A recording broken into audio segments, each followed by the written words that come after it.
4 anys després, els màxims representants dels governs català i valencià es tornen a reunir, però és una trobada bilateral inèdita, ja que Quim Torra està inhabilitat i Ximo Puig va a Barcelona a reunir-se amb Pere Aragonès.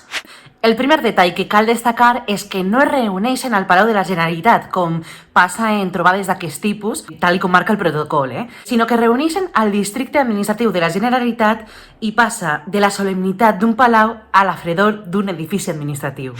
Quins detalls més podem destacar? Què han volgut comunicar? Això suposa una alerta davant el centralisme de Madrid? Parlem d'això i molt més en aquest vídeo. Soc Teresa Ciges, benvinguts al canal de YouTube sobre comunicació política.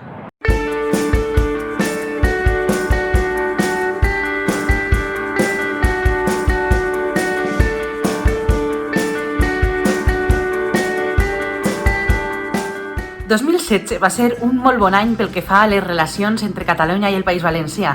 Després de molts anys de donar-se l'esquena, els dos presidents se trobaven primer a Barcelona i després a València.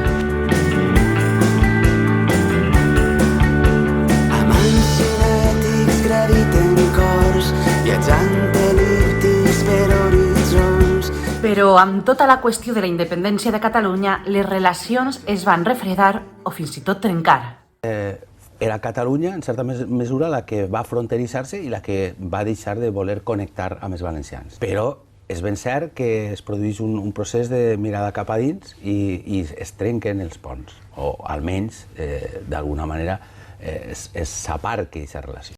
De fet, vam poder veure com Quim Torra va obrir les portes de la Generalitat a Ximo Puig a través de Twitter i aquest últim deia que encara no era el moment de retrobar-se, no era el moment més indicat.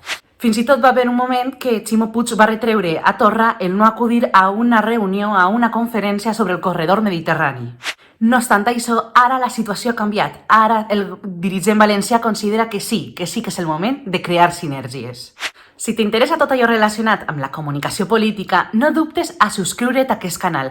Així estaràs al dia i a més ens ajudes a fer més gran aquest projecte. Puig i Aragonès s'han reunit, però els seus equips ho han comunicat de formes ben diferents. Fixeu-vos. La foto del compte de vicepresidència de la Generalitat de Catalunya mostra com Pere Aragonès parla i Puig escolta. Però a la foto que comparteix la Generalitat Valenciana passa al contrari. És Puig qui lidera la conversa i Aragonès qui escolta. Us adoneu de la importància de la imatge? De quantes coses pot transmetre? Altra de les coses a destacar de la trobada és l'absència d'imatges de la mateixa, no? Crida molt l'atenció la comparativa amb el 2016, amb les trobades de Puigdemont i Puig, amb tants mitjans de comunicació, no? I tantes rodes de premsa, i ara, per contra, ni s'ha convocat a la premsa i els equips dels gabinets han enviat 3 fotos i ja està, no?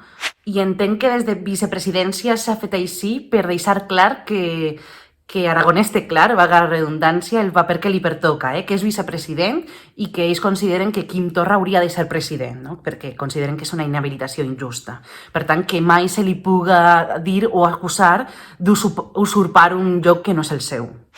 Ara bé, repercussió mediàtica ha tingut i, de fet, Ximo Puig va ser trending topic a Twitter i les cerques a Google es van disparar al llarg del dia i sobretot al País Valencià, però també a Catalunya i a Madrid. Quins 4 grans missatges s'han volgut enviar amb aquesta trobada?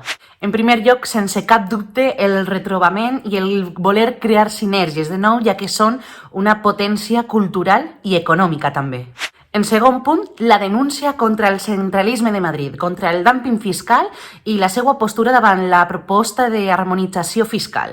Compte amb aquest punt perquè pot ser una advertència, un cop de puny sobre la taula respecte a Madrid i el seu centralisme. En tercer lloc, sense cap dubte, aquesta postura, aquesta intencionalitat de Ximo Puig també és personal, és a dir, ell vol reforçar el seu lideratge de cara al seu partit i de cara també a la resta de l'Estat. I es posiciona com un líder potent, com un líder capaç d'interactuar, interlocutar amb Catalunya, que això no poden dir tots. Aquesta reunió li fa sumar sinergies, li fa sumar adeptes al País Valencià, al seu territori? No.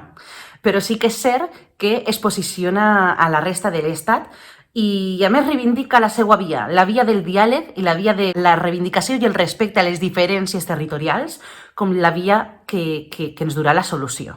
I en quart lloc, també és en clau interna, en clau personal, és la part de Pere Aragonès. Pere Aragonès, amb esta trobada, es posiciona com a presidenciable, com una persona amb què es pot dialogar. I això no és poca cosa, perquè ja sabem que el 14 de febrer tenim unes eleccions catalanes i el marc de presidenciable el van col·locant perquè deixa empremta.